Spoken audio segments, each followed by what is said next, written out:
दोस्तों नमस्कार, मैं हूं विनीता यादव। प्रधानमंत्री नरेंद्र मोदी प्रधानमंत्री पद पर आ तो गए तीसरी बार, लेकिन इस बार उनकी मुश्किलें खत्म नहीं हो रही हैं, बल्कि अब शुरू हुई हैं। मुश्किलें इस तरह से शुरू हुई हैं कि जो कल को उन्हें राम और उनका हनुमान खुद को कहते थे, अब उन्होंने भी उनसे मुंह फेर लिया है। कलयुग में ऐसा हो सकता है। अब उन्होंने तो मुंह फेरा ही फेरा। नए नए साथी जो अभी बने थे, उनके साथ भी ज्यादा दिन बाद चलने वाली नहीं दिखती। नीतीश कुमार जहां पर पलटू राम के नाम से फेमस है, इस बात को शायद नरेंद्र मोदी थोड़े वक्त के लिए भूल बैठे थे, लेकिन नीतीश कुमार थोड़ा भूलने वाले नहीं थे। उन्होंने वक्फ बोर्ड वाले मामले पर कभी कुछ कहा तो कभी कुछ कहा, बार बार पलटी लेकर उनकी नींद खराब कर दी है। कुल मिलाकर के जेडीयू की बात करें, टीडीपी की बात करें या फिर आप एलजेपी की बात करें, ये ऐसे अलायंस है जिनकी इनको बेहद जरूरत है, और ये अलायंस अब इन्हें रात को चैन से सोने भी नहीं दे रहे हैं। चौतरफा चुनौतियों से घिरे हुए हैं नरेंद्र मोदी। अंतरराष्ट्रीय स्तर पर, देश के स्तर पर, पार्टी के स्तर पर, अलायंस के स्तर पर और देश की परिस्थितियों के स्तर पर अलग।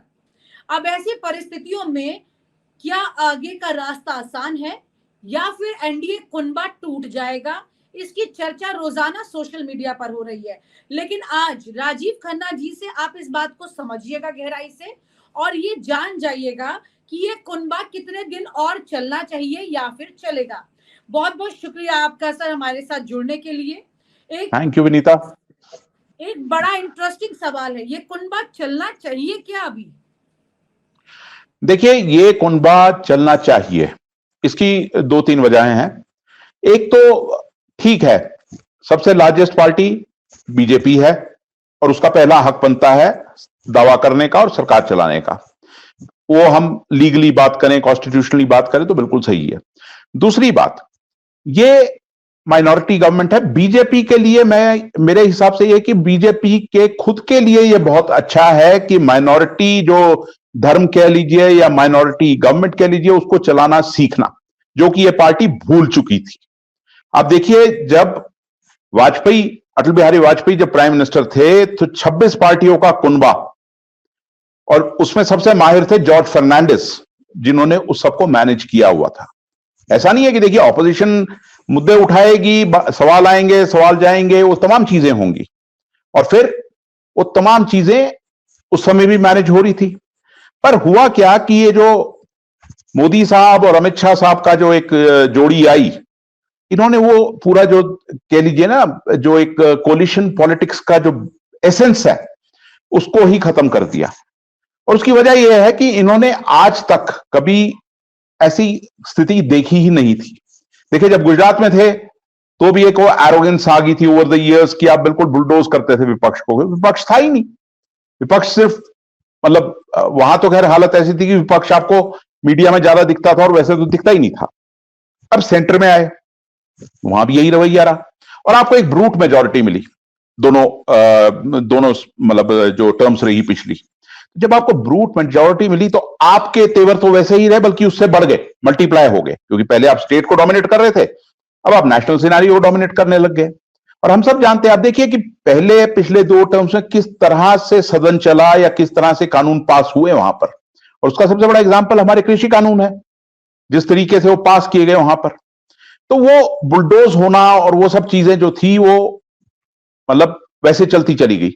अब हालात जो हैं वो बदले हैं, और मैं इसलिए कह रहा हूं कि बीजेपी के लिए अच्छा है कि आफ्टर ऑल बीजेपी इस समय कांग्रेस के साथ साथ एक बड़ी नेशनल पार्टी है, और नेशनल पार्टी, और हम लोग मतलब we are living in that era of collision.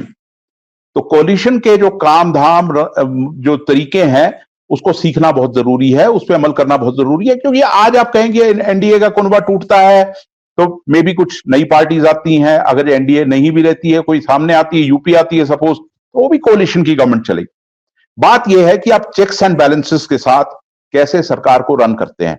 और वो आप अगर ये ग्रेट बनना चाहते हैं, मोदी साहब की तो इच्छा रही है ना अभी तक ग्रेट बनने की, तो कभी वो नेहरू को नीचा दिखाना चाहते हैं, कभी इंदिरा गांधी को नीचा दिखाना चाहते हैं, कभी अपने आप को सबसे ऊपर बताना चाहते हैं, अपनी तमाम चीजें जो है विश्व गुरु बताना चाहते हैं अपने आप को, अपने इंटरनेशनल स्फीयर की बात की, बट वो सब ऐसे नहीं होगा। देखिए, कोलिशन गवर्नमेंट्स की जब हम बात करें तो अटल बिहारी वाजपेयी ने भी बहुत खूबसूरती है कोलिशन गवर्नमेंट चलाई। पीवी नरसिम्हा राव सबसे बड़ा एग्जाम्पल है, जो कि जब इस देश में सबसे बड़ी एक कह लीजिए कि इकोनॉमिक पॉलिसी में जो हमारा फेरबदल आया, एक टोटल अबाउट टर्न था हमारी इकोनॉमिक पॉलिसी का, और उसके बावजूद पीवी नरसिम्हा राव ने कितनी खूबसूरती के साथ 5 साल वो सरकार चलाई। और उसके बाद भी भले ही छोटे छोटे टर्म्स के लिए रही या उससे पहले वीपी सिंह की गवर्नमेंट थी, पर कुछ अहम फैसले और किस तरीके से कोalition को चलाया जाता है। देखिए, जब आप एक देश को रन कर रहे हैं, भारत जैसे देश को, तो आपको अपने तमाम जो एलाइज हैं उनको ऑन बोर्ड लेना होता है, और एक प्रोसेस होता है हर चीज के पहले कंसल्टेशन का। उसकी तो आदत नहीं है, क्योंकि वो तो अब आप देखिए जिस तरह ब्रॉडकास्टर्स बिल में क्या था, कितनी कंसल्टेशन हुई थी और क्या पेश किया गया था और क्या लाने की कोशिश की जा रही थी, वो क्या हो रहा था, अल्टीमेटली आपको यू टर्न करना पड़ा उस पर। ब्रॉडकास्टिंग बिल में तो बैकफुट पर चली गई सरकार, इसीलिए गई ना, क्योंकि पहले आप कुछ बताना चाह रहे थे, फिर आप ऑल ऑफ अ सडन जो खबरें आई कि स्वरूप ही चेंज करके आपने सर्कुलेट किया। मंशा पर सवाल उठ रहे हैं कि वो कर क्या रही थी जो बैकफुट पर चली गई, इसमें संशोधन के लिए अपने आप ही वक्फ बोर्ड वाले मामले पर भी जेपीसी में संशोधन पर पड़ा हुआ है मामला। कई सारे ऐसे मामले हैं जो कि अब उनको अप्रूवल में मिल ही नहीं रहे हैं। जो सोचा था सरकार ने उसमें बैकफुट पर जा रहे हैं। और आज तो प्रधानमंत्री नरेंद्र मोदी ने सरकारी कर्मचारियों को पेंशन योजना में छूट दे दी है, अच्छी खासी उसमें उनको पेंशन दी जा रही है। ये तमाम तरह के मामले अब उनके देखने के नजरिए फर्क हो गए हैं। अभी तक अडानी और अंबानी हमका इसका बहुत जिक्र कर रहे थे राजीव जी। एक बड़ा इंपॉर्टेंट सवाल यहाँ भी है ये कि अडानी अंबानी की अगर हम जो बात कर रहे थे, अब पिछले कुछ वक्त से इनकी कोई ऐसी बात, इनके कोई ऐसे मामले, इनकी ऐसी मुलाकात, इनके ऐसे टेंडर या ऐसे बड़े प्रोजेक्ट, जब से सरकार के ये नंबर गणित कम हुए हैं तब से चर्चा में नहीं आ रही है, इन्हें पीछे रखा जा रहा है पूरी तरह से। इसके पीछे आपको क्या लगता है? देखिए, सीधी सी बात है, आपको जमीन अपनी खिसकती हुई नजर आ रही है। आपकी जो देखिए, आप एक कैपिटलिस्ट मॉडल फॉलो करें, सोशलिस्ट मॉडल फॉलो करें, जो भी करें, पर उसमें सबसे बड़ी चीज आती है ट्रांसपेरेंसी, एक चीज वो आती है, और दूसरा कि आपको अपने सहयोगियों को साथ लेकर चलना होता है। क्या ऐसा हुआ? तमाम जो चीजें आपने अपने कैपिटलिस्ट फ्रेंड्स को जो दी, जिसको हम क्रोनी कैपिटलिज्म तो ऑब्वियसली कोई भी लाइक नहीं करता, चाहे आपको एलआई हो और चाहे फिर आपका वो ऑपोजिशन हो। और फिर बात यहां पर ऐसी है, देखिए आप जब बात कर रहे हैं, ये हम एक ऐसे दौर में है, इस समय कोलिशन का दौर है, चेक्स एंड बैलेंसेस की चीजें हैं, और सबसे बड़ी चीज कि आप एक इकोनॉमिक पॉलिसी को देखिए ना, इकोनॉमी की हालत देखिए आप। आपके कह भर देने से कुछ हालात सुधर नहीं रहे। क्यों आज पेंशन का वो लॉलीपॉप आगे ऑफर किया गया है एम्प्लॉइज को? देखिए, आप जितना मर्जी डिनाई कर दें, मेन स्ट्रीम मीडिया जितना मर्जी उसको कवर ना करे, पर अल्टीमेटली एम्प्लॉय एक फैक्टर है। मैं हिमाचल में बैठा हूं, हिमाचल की पिछली इलेक्शन में एम्प्लॉइज का बहुत बड़ा रोल था। अब आपके केंद्रीय जो चुनाव हुए उसमें भी था। ओल्ड पेंशन स्कीम को लेकर बहुत बड़ी डिमांड है, और राजस्थान चुनाव में भी रही। चलिए, आप चुनाव जीत गए, पर फिर लोकसभा चुनाव में भी वही मुद्दा था। और तो और अब बाकी छोड़िए, कवर नहीं होता उस तरीके से, खबरें दिल्ली तक नहीं आती, पर गुजरात जो कि मोदी साहब का गृह क्षेत्र है, ठीक लोकसभा चुनाव से पहले वहां बड़े जबरदस्त प्रदर्शन हो रहे थे ओल्ड पेंशन स्कीम के लिए, या एम्प्लॉय राइट्स के लिए, या एम्प्लॉयज के जो हक है उनके लिए। अब वो आप कहते हैं कि वो इकोनॉमिक बर्डन है, अब बर्डन से कैसे डील करना है वो आपका काम है। पर बात यह है कि देखिए, सोशल सिक्योरिटी इस समय एक बहुत बड़ा मुद्दा है, और वो एम्प्लॉयज के लिए नहीं, तमाम लोगों के लिए है। आज आप किसी से भी बात कीजिए तो सब लोग इस चीज को लेकर बहुत चिंतित हैं, चाहे वो रिटायर्ड आदमी है, चाहे वो किसान है, चाहे वो कोई भी सेगमेंट है। ये जो एक मॉडल आया है आपका, जो कॉन्ट्रेक्चुअल मोड ऑफ एम्प्लॉयमेंट है, अब उसको लेकर हरियाणा में इनको समस्या आ रही है, क्योंकि जो आपने एक निगम बनाया है, कौशल निगम, उसके थ्रू जो भर्तियां की गई हैं उसको लेकर राजनीति बहुत तंग है, मतलब तेज हुई है। कांग्रेस लगातार अटैक कर रही है, अब उसको आपको डिफेंड करना मुश्किल हो रहा है। तो ये तमाम चीजें हैं, ये निकलकर बाहर आ रही हैं। तो इसलिए सरकार जो है बैकफुट पर नजर आ रही है। और जहां तक वक्फ बिल जिसकी आप बात कर रहे हैं, उस पर तो देखिए, हमारी ना कॉन्स्टिट्यूशन ने एक बड़ा खूबसूरत ढांचा दिया है कि आप ना सिर्फ केंद्र में चुनाव लड़ते हैं, पर आपको स्टेट्स में भी जनता के पास जाना होता है। तो जो आपके एलाइज हैं, चाहे वो टीडीपी हो, चाहे एलजेपी हो, चाहे आपका जेडीयू हो, आफ्टर ऑल इनको भी आने वाले दिनों में कहीं ना कहीं तो चुनाव फेस करने हैं ना। और फिर ये जानते हैं, बिहार की आप बात कीजिए तो केवल मुस्लिम पॉपुलेशन वहां पर 18% है, आप कैसे इग्नोर कर सकते हैं उसे? देखिए, आपकी एक मजबूरी है कि केंद्र में आप ये बिल लेकर आए, वैसे तो जिस तरीके से लाया गया उसकी भी मतलब उस पर भी डाउट है, पर क्या वजह है कि आपको यह बिल लाना पड़ा? अब उसकी वजह मैं आपको बता देता हूं। हुआ यह है कि 10 साल में आपने वो जो कीटाणु थे, जो नफरत के कीटाणु थे, वो आपने डिब्बे से बाहर निकाल दिया। अब वो डिब्बे में वापस जाना नहीं चाहते, ना आप उन्हें वापस डाल सकते हैं। तो आपको लगातार उनको फीड करने के लिए इस तरह के शगुफे लाने पड़ेंगे या इस तरह के नैरेटिव्स घड़ने पड़ेंगे जो आपकी कोर कॉन्स्टिट्यूएंसी जो रही है अभी तक, एक मतलब one of your core constituencies जो रही है, उसको एड्रेस करना होगा आपको। अब देखिए ना, वक्फ बिल में सबसे बड़ा सवाल कहां उठ रहा है? सवाल वही उठ रहा है कि आप एक नॉन मुस्लिम मेंबर्स क्यों बनाना चाहते हैं उस बॉडी में। अब मेरा सीधा सवाल यह है कि क्या आप 4 धाम बोर्ड में नॉन हिंदूज को लाने की हिम्मत कर सकते हैं, वहां नॉमिनेट करने की हिम्मत कर सकते हैं? क्या आप शिरोमणि गुरुद्वारा प्रबंधक कमेटी में नॉन सिख्स को वहां बिठाने की हिम्मत कर सकते हैं?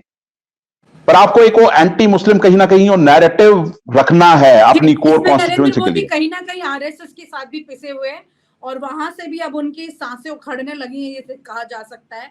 लेकिन यहाँ पर अगर हम बात करें चिराग पासवान की, नीतीश कुमार की और नायडू की, तो ये तीनों के तीनों लोग का अगर ये विमुखता हो जाती है इनकी नरेंद्र मोदी से, तो अब वो क्या लगता है कि इनकी परिस्थितियां और कितनी डावाडोल हो सकती हैं? देखिए विनीता, बात यह है, politics is a game of perception, और आज आप वो नंबर होते हुए परसेप्शन की लड़ाई हार रहे हैं आप लगातार।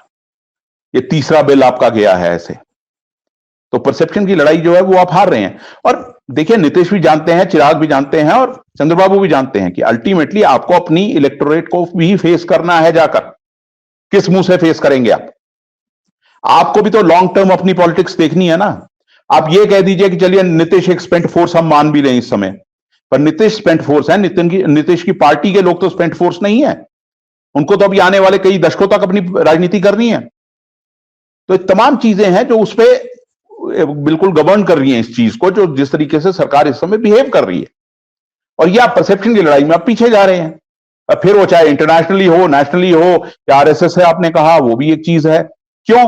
क्योंकि आप इस चुनाव से पहले तक तो आप तो मोदी साहब और अमित शाह साहब तो आरएसएस से भी बड़े हो गए थे, ठीक है ना। आपने राम मंदिर का मुद्दा लिया, राम मंदिर में आप क्या, शंकराचार्य आपसे नाराज थे, आप उनसे भी बड़े हो गए थे। तो ये चीजें जो हैं कहीं ना कहीं वो हिट बैक करती है। देखिए, पॉलिटिक्स एक सर्कल है, उस सर्कल में वो विशेष सर्कल है, आपको उसमें बिल्कुल वो चेक्स बैलेंसेस और बड़ा एक बैलेंस करके चलनी होती है चीजों को। अब दूसरी चीज मैं कहना चाहता हूं, हालांकि सुनने में बहुत बुरा लगे ये बीजेपी सपोर्टर्स को और बाकी लोगों को, अल्टीमेटली हो क्या रहा है, नरेंद्र मोदी जिसको कहते हैं ना, अंग्रेजी में कहा होता है, he is getting paid in the same coin. जो रवैया आपका था अपने सहयोगियों के प्रति भी, चाहे वो जब आपकी एक रूट मेजॉरिटी थी, आप परवाह ही नहीं कर रहे थे किसी की, ऑपोजिशन की तो कर ही नहीं रहे थे। तो अब आपको कम से कम वो कोलिशन में आकर अब आपको वो चीजें कचोट रही हैं एक तरीके से। तो ये चीज आपको साफ साफ नजर आ रही है और अब यह और आएंगी। मेरा यह मानना है ये सरकार चलनी चाहिए और बीजेपी के लिए ही अच्छा है, क्योंकि इस आग से जब निकलेगी ये पार्टी तो शायद और खरी होकर निकले, और खरी होकर निकले, या फिर लंबे वक्त के बाद में चुनौतियों के साथ पस्त ना हो जाए। नहीं, पस्त होना, देखिए वो तो किसी ना किसी फॉर्म में वो चीजें चलती रहती हैं, वो पस्त नहीं होगी। पार्टी है, बहुत अच्छा नेटवर्क है, ग्राउंड सपोर्ट अच्छी है, एक बड़ा अच्छा ऑर्गेनाइजेशन है इस पार्टी के पास, ऐसी बात नहीं है। आप इनकी पॉलिटिक्स से एग्री करें ना करें वो एक अलग चीज है, पर एक चीज होगी। देखिए पार्टी, हाँ, ये पार्टी क्या थी, इस पार्टी की खासियत क्या थी? ये पार्टी थी जो अपने आप को पार्टी विद अ डिफरेंस कहती थी। आज के हालात में पार्टी ऑफ डिफरेंसेस हो चुकी है। क्यों? क्योंकि सारा कंसंट्रेशन ऑफ पावर मतलब टोटली सेंट्रलाइज्ड 2-3 लोगों के हाथ में है। वो चीज एक रही। फिर दूसरी चीज, आप पुराने जो बीजेपी में मतलब वर्कर्स हैं या लीडर्स हैं, पुराने लीडर्स से आप कभी बात करिए तो उनका एक कहना यह है कि देखिए इस पार्टी में कुछ साल पहले तक एक इंटरनल डेमोक्रेसी का प्रोसेस था। आपकी बात सुनी जाती थी, आप रखते थे, वो सुनी जाती थी, उसमें डिबेट होता था और उसके बाद फैसले लिए जाते थे। अब वो तमाम लोग, मुझे भी कई कह चुके हैं ये चीज, कि वो इंटरनल डेमोक्रेसी तो कब की खत्म हो चुकी है। फिर आप, ये पार्टी वो पार्टी थी जो अपने आप को पार्टी विद द डिफरेंस कहती थी। आज आपने जितने भी टेंटेड कांग्रेस के लीडर्स हैं या विपक्ष के बाकी लीडर्स हैं, वो तो आपने अपने में सम्मिलित कर लिए। तो बात वही आती है जो मैं पहले भी कई बार कह चुका हूं कि लाल कृष्ण आडवाणी का एक डर था। वो डर वो कई बार हमारे सामने जाहिर करते थे कि मुझे ये डर है कि बीजेपी जिस, और वाकई उन्होंने बहुत मेहनत करके इस पार्टी को खड़ा किया था, वो उनमें से थे, उन नेताओं में से। उनको यह डर था कि इस पार्टी का कांग्रेसीकरण ना हो जाए, और हो चुका है। तो ये तमाम चीजें देखिए, बीजेपी को मतलब एक आधे बिल या एक आधे आइसोलेशन में नहीं देख सकते। कांग्रेस के कितने नेता इस वक्त बीजेपी में आ चुके हैं कि बीजेपी को खुद समझ में नहीं आता है कि वो कितनी बीजेपी बची है, ये भी एक बड़ा सवाल है। कुल नहीं, उसमें एक चीज होती है, उसमें एक चीज आती है ना विनीता, कि आप चुनाव में किसी एक नेता के विरुद्ध अपने पूरे काडर को बोल रहे हैं कि इसके खिलाफ प्रचार करो, इसकी जो गलत काम है उनको हाईलाइट करो, और फिर ऑल ऑफ अ सडन उस पार्टी को आप, उस नेता को आप इंपोर्ट कर लेते हैं, तो आप किस मुंह से अपने वर्कर्स को कहेंगे कि अब इसके लिए कैंपेन करो? वो किस मुंह से कैंपेन करेगा लोगों के बीच में जाके? देखिए, आप तो ऊपर बैठे हैं, पर आपका जो फुट सोल्जर है, जो आपकी ऑर्गेनाइजेशन है, ऑर्गेनाइजेशन लीडर्स हैं, आप उनके बारे में सोचिए ना। तो ये तमाम सवाल जो हैं इस समय बीजेपी के सामने हैं। बिल्कुल, यानी कि बीजेपी जितना ग्रो कर रही है उतनी चुनौतियों से आगे पीछे घिर चुकी है, और सरकार में होने की वजह से और ज्यादा बड़ी चुनौतियां उनके सामने हैं, क्योंकि उन्हें वहां भी सस्टेन करना पड़ेगा। और अलायंस उनसे अलग अलग विचारधारा के तौर पर जुड़ तो गए हैं, लेकिन वो विचारधारा एक साथ चल नहीं सकती है। ऐसे में कैसे कोप अप करेंगे, ये भी अपने आप में एक बड़ा सवाल है। कुल मिलाकर के बीजेपी के लिए इस वक्त कम चुनौतियां नहीं है, बल्कि विपक्ष के पास नहीं है, इनके पास चारों तरफ जो है चुनौतियों से घिरी हुई है ये पार्टी।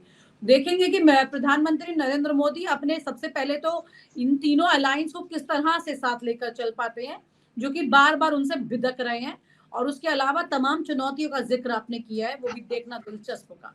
बहुत बहुत शुक्रिया Rajiv ji, thank you so much. Thank you Vinita.